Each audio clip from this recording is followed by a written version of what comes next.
The national debt crisis. Let's expose the truth behind what is driving America's debt time bomb. And if you thought the last video was ugly, just wait.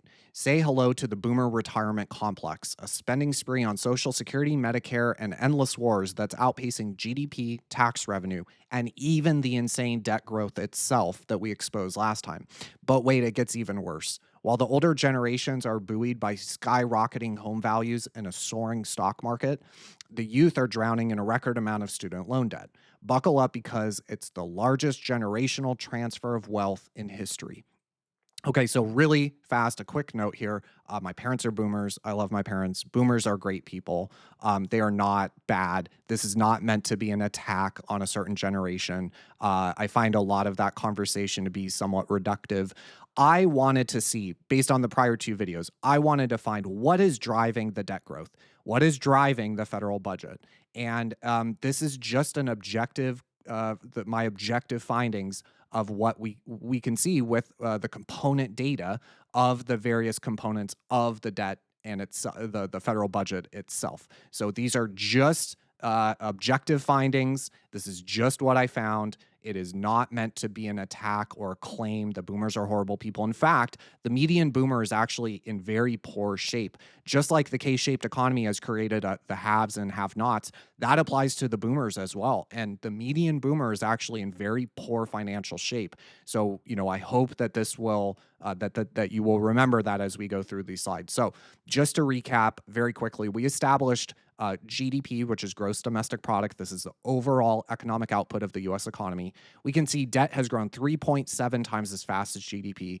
since the end of the gold standard. Well, it gets even worse, right? Remember, GDP is supposed to be the total economic output of the U.S. economy, which can service the debt and can eventually, hopefully, pay back the debt at one time. Well, let's look at the components of that. So here we see Medicare. Medicare has grown 1.7 times faster even than the debt itself, and Medicare has grown 6 times faster than GDP.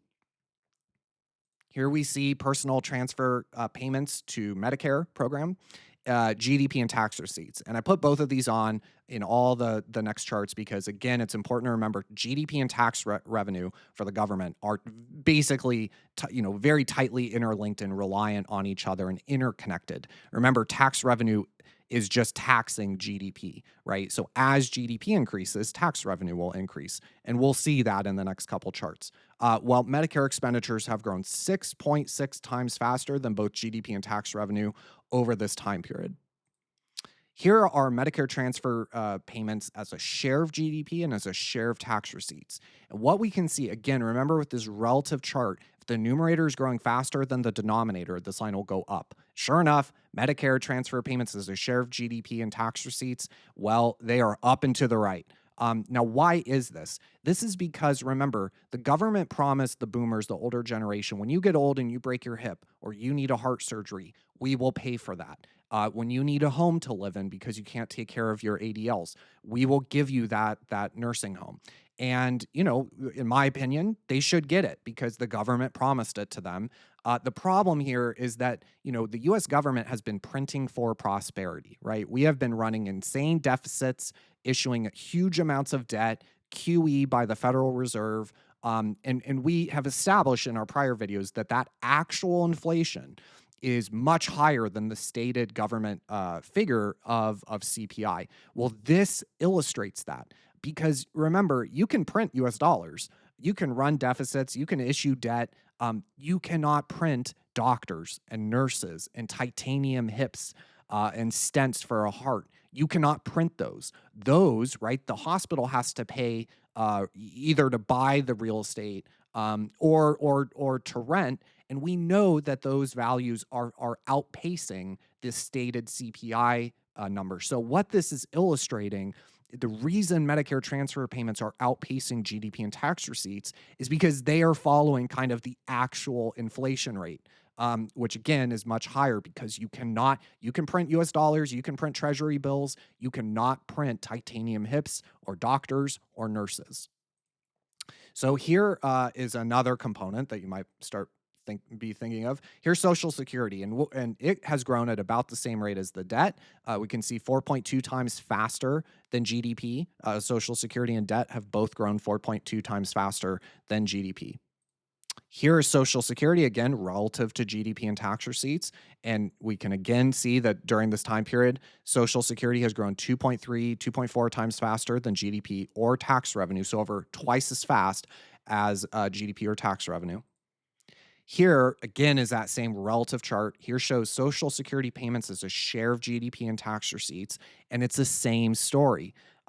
Here, we can see that, back at the start of the data source in the early 60s, Social Security payments as a share of total government revenue via taxes, it was about 13%. Well, let's look at what that number is now. That number now is 32%. So it is almost 3x the rate of tax revenue growth. And what this shows again is when the numerator is growing faster than the denominator, this line will go up and to the right. And sure enough, it is up and to the right. Now, on the point of Social Security, this is from the SSA, the Social Security website themselves. In the context and framing of the generational issues, it's important to note I've paid, I think, like $20,000 or $25,000 into the Social Security fund in my working adult life. A lot of young people will say, well, I'm never getting a dime of that. It is going to be insolvent. Here is, the Social Security Administration themselves saying that is projected to become depleted in 2033. If you're a younger millennial like me, you won't be retiring until like 2055, 2060.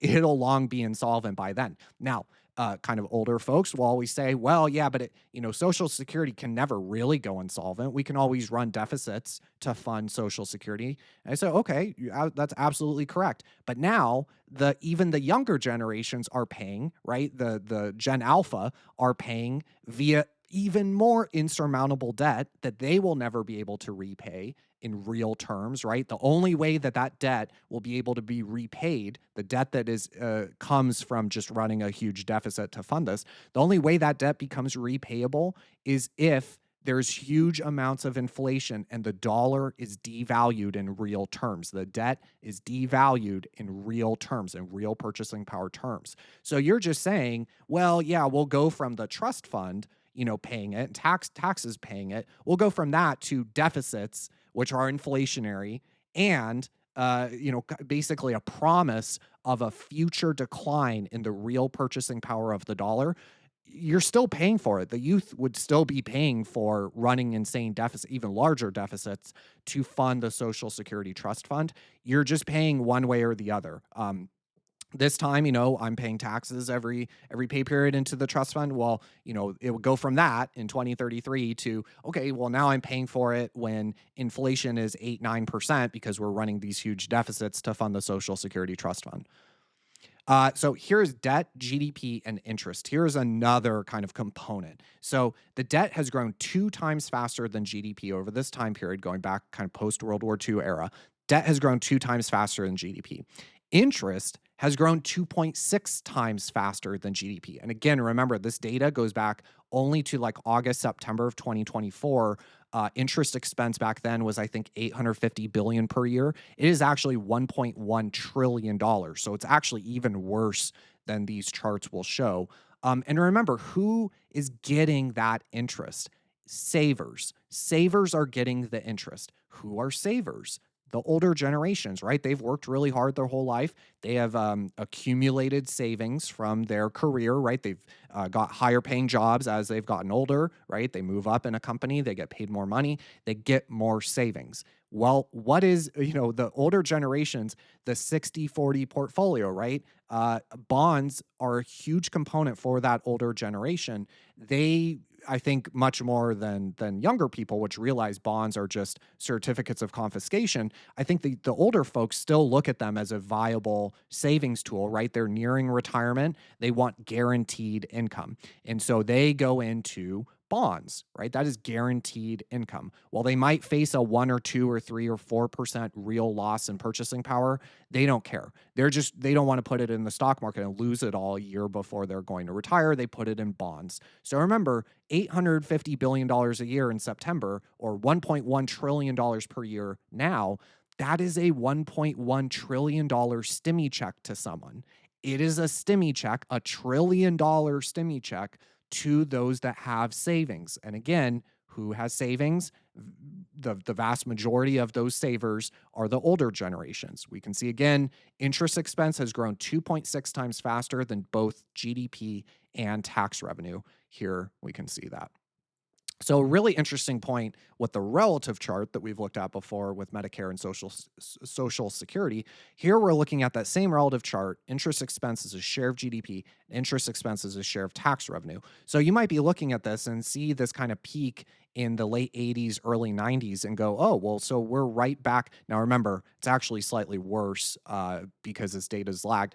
But generally speaking, we're kind of right around the same levels that we were back then. And there was no problem back then. It was all no big deal. Well, here's debt to GDP. And remember, uh, debt to GDP was in the 50 to 60% range back then. Remember, no economist will ever tell you that 50 to 60% debt to GDP is a crisis, right? The issue always becomes once you pass 90, 100, certainly 110 or 120.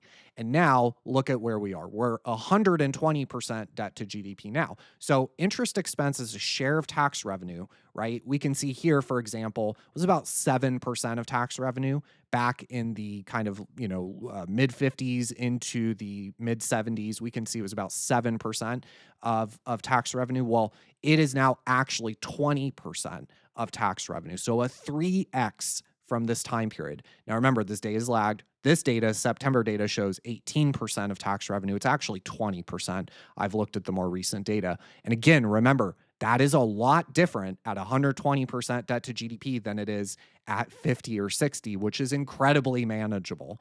It is a much different story when your debt to GDP is 120%. So, one more component. Okay. We know that we have been engaged in foreign adventurism, at least in my lifetime as a younger millennial. From my earliest memories of seeing my parents watching the Gulf War on TV. Then we had all the events of the global war on terror. Then we had, that continue for like 2 decades. And now we see what is going on again, unfortunately. And so I wanted to look at VA benefits because, all those vets that valiantly served our country and got injured, whether it was physically or emotionally or mentally, they deserve benefits, right? They were promised, you serve your country, we'll take care of you. And they deserve it, in my opinion. And what we can see is, unfortunately, VA benefits have grown 1.3 times the debt itself and 3.2 times GDP, going back to the Gulf War era. There are consequences to all that foreign adventurism. Of course, there are emotional consequences and mental consequences and physical consequences, and those are severe and those should not be discounted. But there are also fiscal consequences. There are also economic consequences that we see from this chart, right? These vets that were, in horrible shape following the global war on terror and, the Gulf War and all that, they need to be taken care of. And again, going back to that point, you cannot print doctors and nurses. You cannot print VA facilities. Those actually track the real inflation rate. So again, they will outpace GDP or the stated CPI inflation rate. Here, we see the same way of looking at it. VA benefits relative to tax receipts and GDP. We can see VA benefits have grown 3.3 times faster than GDP or government tax revenue since the start of the Gulf War kind of era, this modern era. Well, just like interest expense, right? Where we saw kind of a historical analog where we're not actually at a record level. Now, Medicare and Social Security are at record levels. They have just skyrocketed, right? From like 3% to 20 something percent. Those have never seen levels like we've seen this time. Well, interest and VA benefits both do have a historical precedent. We can see here veterans tax benefits as a share of tax receipts were about 5%. Following Vietnam and before that, the Korean War and World War II, we can see that veterans benefits were about 5% of tax receipts. That is about where we are now, 5%. Again, remember, when it comes to VA benefits as a share of tax receipts and GDP, if we get involved in any more foreign adventurism in foreign lands, this can increase. My hope, and I think most people's hope, is that that we see a similar downtrend to the peace dividend, right? Everyone wants to see peace. Unfortunately, just from a structural demographic theory, right, the fourth turning and all those sort of demographic issues, and the geopolitical tensions that we see are escalating day by day. Unfortunately, my fear is that this will continue higher as our military is further engaged in kind of foreign adventurism. That has a fiscal benefit if you can get a peace dividend, right, where it went from 5% of tax receipts all the way down to 1% of tax receipts. There is a benefit to peace. Again, not only emotionally, mentally, physically, not only that, but fiscally and economically. From a macroeconomic standpoint, there's a huge benefit. That is a huge savings if you get another peace dividend. My fear, though, is that this seems to probably be headed higher. So on the generational framing of this video, again, I'm just trying to be objective with with what I found. I think it's important to remember that the youth are they don't have benefits. They certainly don't have Social Security or Medicare benefits, right? And they don't have financial assets. You look, the vast majority of them are working 2 or 3 jobs and they're living paycheck to paycheck. What the youth have is debt. And so here we have student loan debt, and the earliest data that this goes back to is like the early 2000s. Unfortunately, I wish it went back further so we could evaluate on a longer time frame. But this is 25 years. I think it's worth taking a look at. Student loan debt has grown 2.1 times faster than Social Security and Medicare benefits have. So since 2000, student loans have the total level. It's about 1.6 trillion. That has increased from 2000 to now. That has increased 554%. So again, remember those student loans that we see in white, that is debt. That is a liability for the youth. So I put it inverted here to kind of give a visual representation of what's going on here. Social Security, Medicare, those are benefits, right? And we can see that, that line is up and to the right. And in fact, it appears to be kind of curling, going a bit exponential. Meanwhile, you have student loan debt crushing, $1.6 trillion of total student loan debt. There's all sorts of issues with student loans. Maybe it's a topic for a separate video.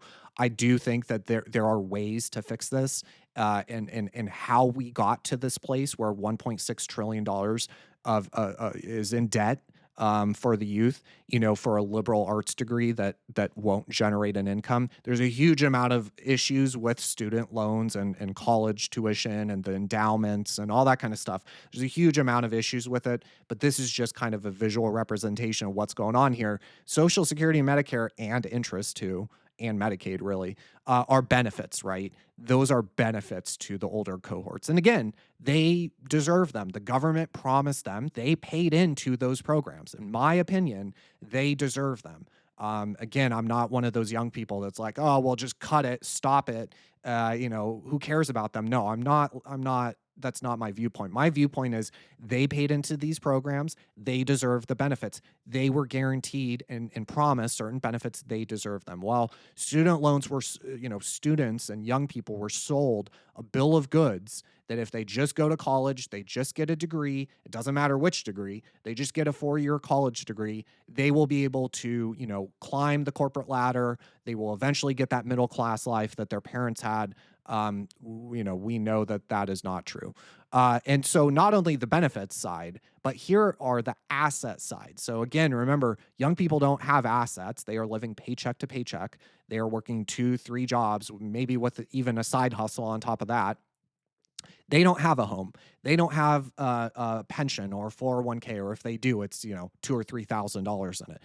These are financial assets. And remember, again, These go up as the currency is debased. Homes did not go from $380,000 a year, excuse me, per home to $500,000 per home in a couple years. That did not happen because homes got, 30, 40, 50, 60% more valuable depending on the area. No, they went up because we printed 40% of all the money that's ever been created in the United States. And financial assets reflect that, right? These are almost optical illusions. If you look at these in gold terms, they're actually down. So in real terms, they are actually down, in real purchasing power terms, generally speaking. But nominally in U.S. dollar terms, they are up and to the right, right? So the boomers worked really hard. They got a good paying job. They were able to buy a house to raise their children in. Well, that home has 8x, 9x. 11, 12, 13, 14, 15x, depending on the area and depending on when they bought it.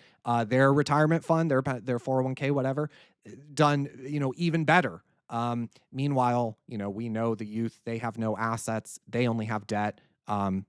This is the asset to liability kind of side, from at least the data I have access to. So here's a final point that I think is super critical. Medicare and Medicaid plus VA benefits plus interest. The vast majority of this is mandatory spending. Sure, VA benefits, you can cut some kind of administrative costs, and kind of inefficiencies, right? But that's like 2 or 3% of the total VA budget. Medicare and Medicaid, sure, you can cut again, I don't know, 2, 3, 4, 5% of kind of administrative costs that are just there due to inefficiencies. Sure. And sure enough, we see the current administration trying to do just that. I understand Medicaid, there are actual benefit cuts in Medicaid. Those are to illegal aliens and those that are defrauding the system by claiming Medicaid in multiple states. And they also have that work requirement thing. So if you're, young and able-bodied and you're just choosing to kind of mooch off the government and taxpayers, you must now work to get Medicaid benefits. But in general, you add up those kind of cuts that can be made out of all of this. The government's going to stop paying interest. The government's going to default on the national debt and cause a cataclysmic economic catastrophe from a deflationary spiral and a default in nominal terms. No. So you can't cut interest really, unless you cut rates. And then again, the people are just paying for it via inflation and asset inflation, right? So you're paying one way or the other for this. VA benefits, Medicare, Medicaid, again, the vast majority of those budget outlays cannot really be touched because they're promises, they're guarantees to the older generation. Well, then we compare that to tax revenue. Mandatory spending has grown 3.8 times as fast the rate of government tax revenue. This is the problem here. So we're getting into this situation where, the unfortunately mandatory spending is about 100% of government tax revenue. Here we see that. Here is mandatory spending, Medicare, Medicaid, Social Security, VA, and interest as a share of government tax revenue. In the 60s, it was about 30%. Well, it is now 100%. 100% of the government's revenue is going just to mandatory spending. Again, some of this data is lagged, is actually 101, 102% the last time I checked. There is a ticking time bomb with the debt. Hopefully, the looking at the components here that we went through, hopefully that gives an illustration of like where the issues are. I will also point out just finally, tax revenue as a share of GDP. We can actually look at that really quick. Tax revenue as a share of GDP has actually remained constant. So what has increased very rapidly is not tax revenue, right? Tax revenue as a share of GDP has not decreased. This data goes all the way back to the 50s. And look, you're between 15, 16, 17, 18%. It's basically gone straight sideways. Government revenue, tax revenue as a share of GDP has done nothing but go sideways. But if you look at spending, that is up and to the right. We have gone from, 3% at the turn of the 20th century in 1900. We went from 3% to now like 25% in terms of spending as a share of GDP, federal spending as a share of GDP. So the spending And we went through the each item, right? Here's Medicare. Medicare is a share of tax receipts. Here's Social Security. Social Security is a share of tax receipts and revenue. Interest, right? And interest as a share of revenue. We went through all these VA benefits. So now you know the components. And I would also just finally point out again, tax revenue stayed flat. The what has gone parabolic is these items, right? We established that the debt is growing way faster than the economy. The debt is growing way faster than, therefore, government revenue through tax receipts. Well, these budget items, Medicare, Medicaid, Social Security, VA benefits, those are all growing even faster than the GDP itself, than the debt itself. So now you know kind of what is driving this, right? And I'm not saying that these benefits should be cut, but we are just in the situation that we are. And government revenue as a share of GDP has gone straight sideways. This is not the problem. The problem is that all of the budget items we went through are outpacing GDP to a staggering degree. And there is a generational component to this. Unfortunately, it just is what it is. We got to be objective. We got to just state the facts as they are. These Social Security and Medicare, those are benefit programs. As we saw in the later chart, right? Those are benefit programs. At the same time that you have students drowning in debt, young people drowning in debt. Then you look at the asset side. The older generations have financial assets, which has gone up and to the right because, again, they track currency debasement. Meanwhile, you have the youth that are drowning in ever more debt, $1.6 trillion in student loan debt. Maybe if you guys want another video on any of the topics, maybe put a suggestion in the bottom. But unfortunately, I was a bit dismayed to what I found going through this morning. The generational component is just it's valid, and it's unfortunate reality. I don't like to see all the kind of generational hatred and anger and angst. I don't like to see that. My parents are boomers; they're great people. But unfortunately, what I found and what I showed in this video, there is a lot of validity to the generational argument. Unfortunately, but again, just to finish up, again, I will make the point: the median boomer is not doing well. It is again more the average boomer is doing great. They've never been better, but it's more a reflection of that K-shaped economy, that bifurcated economy. So anyways, hopefully that was helpful and not too depressing, and I will catch you in the next one.